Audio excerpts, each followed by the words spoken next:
بسم اللہ الرحمن الرحیم۔ السلام علیکم مائی ڈیئر اسٹوڈنٹس، میں آپ کا اسلامیات ٹیچر محمد عامر محمود آپ کو خوش آمدید کہتا ہوں۔ آج ہم آفاق کے پلیٹ فارم سے آفاق سن سیریز کی اسلامیات گریڈ 5 کا سبق نمبر 20 پڑھیں گے۔ آج کے سبق میں ہم باب چہارم سے رواداری پڑھیں گے۔ آپ نے یہ ویڈیو لیسن مکمل توجہ کے ساتھ دیکھنا ہے تاکہ جب آپ اس کو کمپلیٹ کر لیں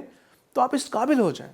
کہ رواداری کے معنی مفہوم سے آگاہ ہو سکیں، سماجی ہم آہنگی میں رواداری کی اہمیت سے واقف ہو سکیں، اسلامی تعلیمات اور اسوہ رسول صلی اللہ علیہ وسلم کی روشنی میں گروہی، مذہبی، مسلکی، علاقائی اور لسانی عدم برداشت سے اجتناب کر سکیں، رواداری کے معاشرتی فوائد اور ثمرات جان سکیں۔ مائی ڈیئر اسٹوڈنٹس، ہمارے آخری نبی صلی اللہ علیہ وسلم کو رحمت عالم کیوں کہا جاتا ہے؟ آپ کے خیال میں ان کو رحمت عالم کیوں کہا جاتا ہے؟ شاباش، ان کی جو ان کی کوالٹیز ہیں، عظیم صفات ہیں، ان کی وجہ سے ان کو رحمت عالم کہا جاتا ہے، جن میں ان کا رؤوف و رحیم ہونا۔ رواداری بھی اسی سلسلے میں آتی ہے۔ اب ہم رواداری کے متعلق جانتے ہیں کہ رواداری کسے کہتے ہیں۔ رواداری کا معنی ہے دوسروں کا لحاظ کرنا، دوسروں کا لحاظ کرنا، اور شریعت میں دوسروں کے مذہبی عقائد، جذبات اور رسم و رواج کا خیال رکھنا یا دوسروں کی باتوں کو برداشت کرنا رواداری کہلاتا ہے۔ اسلام کی یہ ایک اہم تعلیم ہے کہ دوسرے مذاہب کے ماننے والوں کا بھی احترام کیا جائے، انہیں اپنے مذہب پر عمل کرنے کی مکمل آزادی دی جائے۔ اسی طرح مذہبی اختلافات کی بنا پر نہ کسی سے نفرت کی جائے اور نہ کسی کو تنگ کیا جائے۔ مائی ڈیئر اسٹوڈنٹس، رحمت عالم حضرت محمد صلی اللہ علیہ وسلم کے جو عظیم اخلاق ہیں ان کے بارے میں قرآن مجید میں فرمایا گیا ترجمہ، اور بے شک آپ اخلاق کے بڑے مرتبے پر فائز ہیں۔ ہمارے آخری نبی صلی اللہ علیہ وسلم رواداری کا بہترین نمونہ تھے۔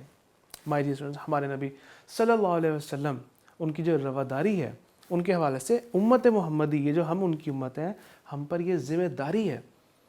کہ وہ اللہ تعالیٰ کے پیغام کو ٹھیک ٹھیک لوگوں تک پہنچائیں۔ اگر کوئی اسے قبول کر لے تو یہ اس کی خوش قسمتی ہے،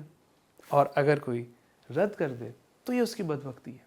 کسی کو مجبور کر کے مسلمان نہیں بنایا جا سکتا، کیونکہ قرآن مجید میں اللہ تعالیٰ نے خود فرمایا ترجمہ، دین میں کوئی زبردستی نہیں ہے۔ اسی طرح مائی ڈیئر اسٹوڈنٹس، ہمارے پیارے نبی صلی اللہ علیہ وسلم نے جب اللہ تعالیٰ کے حکم سے لوگوں کو اسلام کی دعوت دی تو کسی بھی قسم کی زبردستی نہیں کی۔ آپ صلی اللہ علیہ وسلم نے لوگوں کو انتہائی پیار سے، محبت سے، شفقت سے، نرمی سے اسلام کی طرف بلایا، جس کا نتیجہ یہ ہوا کہ پورا عرب اسلام کی روشنی سے منور ہو گیا۔ ہجرت مدینہ کے بعد جب ہمارے نبی صلی اللہ علیہ وسلم نے اسلامی ریاست کی بنیاد رکھی اور مدینہ منورہ کے یہود قبائل کے ساتھ ایک معاہدہ کیا جو ہم نے پچھلے اسباق میں پڑھا، وہ کون سا معاہدہ تھا؟ شاباش، ان معاہدوں میں جو سب سے اہم معاہدہ تھا میثاق مدینہ، کہ جس میں ہر ایک کو اپنے مذہب کے مطابق زندگی گزارنے کی مکمل آزادی بھی دی جائے گی۔ مائی ڈیئر اسٹوڈنٹس، ایک بار نجران سے عیسائیوں کا ایک وفد آیا، وفد یعنی کہ جو اس علاقے کے لوگ پیغام لے کر آئے، تو ہمارے نبی صلی اللہ علیہ وسلم کی خدمت میں جب وہ حاضر ہوئے، ہمارے نبی صلی اللہ علیہ وسلم نے انہیں اسلام کی دعوت دی جسے انہوں نے قبول نہیں کیا۔ ہمارے نبی صلی اللہ علیہ وسلم نے پھر بھی ان پر کوئی زبردستی نہیں کی، بلکہ ان سے حسن سلوک فرمایا اور انہیں مسجد نبوی میں ٹھہرایا، ان کے مذہبی عقائد کا خیال کرتے ہوئے انہیں ان کے مذہب کے مطابق عبادت کرنے کی اجازت دی۔ ایک بار کسی مسلمان نے کسی یہودی کو تھپڑ مارا تو یہودی نبی اکرم صلی اللہ علیہ وسلم کی خدمت میں حاضر ہوا اور اس کی شکایت کی، تو ہمارے پیارے نبی صلی اللہ علیہ وسلم نے اس مسلمان سے سخت ناراضگی کا اظہار کیا، یعنی کہ وہ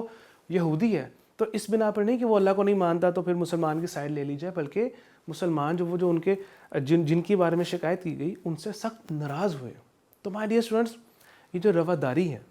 اس کی جو حدود ہے کہ اسلام غیر مسلموں کے حقوق کا بھی تحفظ کرتا ہے، تاہم انہیں باطل نظریات کی تبلیغ، عریانی فحاشی کو رواج دینے کی یا منشیات اور حرام کاموں کو فروغ دینے کی اجازت ہرگز نہیں ہے۔ رواداری کا مطلب یہ ہرگز نہیں ہے کہ کسی کو خوش کرنے کے لیے اسلام کے بنیادی احکام کو ہی نظر انداز کر دیا جائے یا پھر جو عقیدے ہیں ان کو ترک کر دیا جائے، بلکہ غیر مسلموں کی جو ذمہ داری ہے کہ وہ مسلمانوں کے مذہبی جذبات کا بھی خیال رکھیں۔ اسی طرح اسلامی حکومت کا یہ فرض ہے کہ غیر مسلموں کے حقوق کا تحفظ کرے، ان کے جو مذہبی عقائد ہیں ان کا احترام کیا جائے، ان کے جو مذہبی معمولات ہیں ان میں دخل اندازی نہ کی جائے۔ معاشرتی سطح پر ان کے حقوق کا بھی خیال رکھا جائے۔ اب رواداری کی جو عملی صورتیں ہیں کہ کھیل کے دوران فار ایگزامپل اگر کوئی بچہ کھیل جیت جائے تو ہارنے والے کو غصہ نہیں کرنا چاہیے اور نہ اس سے کوئی بغض رکھنا چاہیے، نہ کوئی نفرت انگیز اس طرح کے جذبات رکھنے چاہیے، بلکہ ایک خوش دلی والا معاملہ کرنا چاہیے، اسے مبارکباد دینی چاہیے۔ اسی طرح ایک اور آپ کو عملی صورت میں بتاتا چلوں کہ جو دوستوں کی رائے کا احترام ہے، کہ اگر آپ کے دوست نے ایک نیا اور کوئی ڈفرینٹ چیز اس نے پسند کی ہے اور آپ کو کوئی اور کلر پسند ہے، تو بحث کرنے کی بجائے ایک دوسرے کی پسند کا بھی احترام کریں، ایک دوسرے کی رائے کا احترام کریں۔ اسی طریقے سے آپ جب مختلف کھانے کھاتے ہیں، مختلف کھلونوں کے ساتھ کھیلتے ہیں، تو ہر معاملے میں رواداری کا خاص خیال رکھیں مائی ڈیئر اسٹوڈنٹس۔ اسی طرح گھر میں آپ کے جو چھوٹے بہن بھائی ہیں، آپ لوگ جب ٹی وی دیکھتے ہیں، موبائل یوز کرتے ہیں، تو ان کو بھی موقع دیں، ایک دوسرے کے ساتھ نرمی سے پیش آئیں، جانوروں کے ساتھ مہربانی والا معاملہ کریں، گھر میں بزرگوں کی بات سنیں، کوئی بات بری لگتی ہے تو اس کو اگنور کریں، نظر انداز کریں۔ اور اسی طرح دوستوں کے ساتھ اختلاف بھی اگر ہے کہ کسی بات پہ آپ کو لگتا ہے کہ ایسے نہیں ایسے ہونا چاہیے اور دوسرا کہہ رہا ہے نہیں ایسے، تو پھر بھی اس کے ساتھ خوش اسلوبی سے اس مسئلے کو حل کریں، بجائے اس کے کہ آپ بدظن ہو جائیں اور نفرت انگیز اس طرح کے جذبات پیدا کریں۔ جب آپ رواداری کو اپنائیں گے، اپنی عملی زندگی کا حصہ بنائیں گے، تو اس کے ڈھیروں فائدے آپ کو نصیب ہوں گے۔ جیسے معاشرے میں برداشت اور تحمل کی فضا قائم ہوگی، معاشرہ امن و سکون کا گہوارہ بنے گا، ایک دوسرے کے عقائد نظریات جان کر انہیں پرکھنے میں مدد ملتی ہے، دلوں میں ایک دوسرے کا احترام پیدا ہوتا ہے،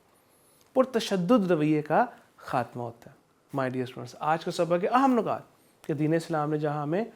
اتنی اور کوالٹیز اپنانے کا حکم دیا ہے، اتنی صفات اپنانے کا حکم دیا ہے، تو ہمارے جو اخلاق ہیں ان میں ایک اہم جو ایک پوائنٹ ہے جسے رواداری کہتے ہیں، جو رواداری کو بھی ہم نے اپنی عملی زندگی کا حصہ بنانا ہے۔ جو ہم نے تمام باتیں آج کے سبق میں پڑھیں کہ ہم نے ایک دوسرے کی رائے کا لحاظ رکھنا ہے، ایک دوسرے کے عقیدے کا لحاظ رکھنا ہے، ان کے جو بھی رسم و رواج ہیں ان کا لحاظ رکھنا ہے، تو اسلامی مملکت کا فرض ہے کہ وہ اپنے رہنے والوں کو بنیادی حقوق کا خیال رکھیں، ان کے ساتھ اچھا سلوک کریں تاکہ امن و محبت اور بھائی چارے کی فضا قائم ہو سکے۔ آج کے سبق کے حوالے سے آپ نے یہ ایکٹیویٹی کرنی ہے، ویڈیو کو سٹاپ کر دینا ہے، اپنے جوابات کے نشان لگانے کے بعد پھر آپ نے دیکھنا ہے کہ آپ کے درست جوابات یہی ہیں۔ اگر کوئی سوال آپ کا غلط بھی ہے تو کوئی بات نہیں، اپنی اصلاح کیجیے۔ اسی طرح آپ نے درست جواب پر ٹک اور غلط پر کراس کا نشان لگانا ہے، ویڈیو کو سٹاپ کر دینی ہے، نشانہ جب آپ لگا کے فارغ ہو جائیں تو پھر آپ نے دیکھنا ہے کہ آپ کے جوابات یہی ہیں۔ مزید یہ کہ آج کے سبق کے اعادہ کے لیے آپ کے لیے یہ چند مشکل سوالات ہیں جن کو آپ نے مکمل کرنا ہے۔ جزاک اللہ خیرا۔